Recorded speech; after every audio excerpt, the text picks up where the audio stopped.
मुंबई महानगरपालिकेमध्ये महापौर पदासाठी भाजपकडून मोठी खेळी खेळली जाते। भाजप, शिवसेना आणि राष्ट्रवादी काँग्रेस यांना सोबत घेतल्यानंतर महापौर पदासाठी भाजपने खेळी खेळली आहे।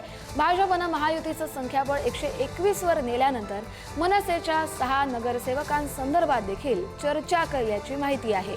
मुंबई महानगरपालिकेमध्ये भाजप मोठी खेळी करण्याची शक्यता आहे। मनसे भाजपच्या महापौर पदाच्या उमेदवाराला पाठिंबा देण्याची शक्यता आहे।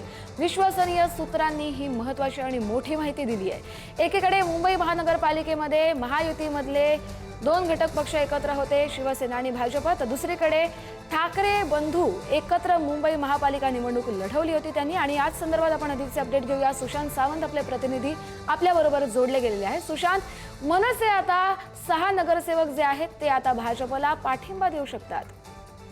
अगदी खरं आहे। आपण जर बघितलं असेल तर भाजपने आजच आपला गटनेता जो आहे तो निवडलेला आहे। गणेश कणकर यांची गटनेतेपदी नियुक्ती झाली। आता त्यानंतर भाजपची खरी कसोटी असणार आहे महापौर पद निवडून आणण्यासाठी। अर्थात बहुमत आहे युतीकडे, मात्र ही संख्याबळ आणखी वाढवायचं आहे। यासाठी कुठेतरी मनसेला देखील सोबत घेण्याची खेळी जी आहे ती भाजपकडून केली जाते।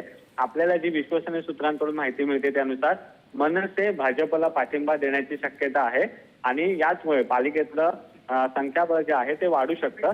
अर्थात आपण जर बघितलं तर सर्वस्वी निर्णय जो आहे तो मनसे अध्यक्ष राज ठाकरेंचा असणार आहे। मात्र भाजप मोठी खेळी करण्याच्या तयारीत आहे। कल्याण डोंबिवलीमध्ये देखील आपण पाहिलं असेल तर मनसेने एकनाथ शिंदेच्या शिवसेनेला पाठिंबा दिला। त्यानंतर आता मुंबईमध्ये अशी खेळी होते का, मनसे भाजपला पाठिंबा देते का, हे देखील बघणं महत्त्वाचं ठरणार आहे। धन्यवाद सुशांत, तुम्ही दिलेल्या सविस्तर अपडेटसाठी।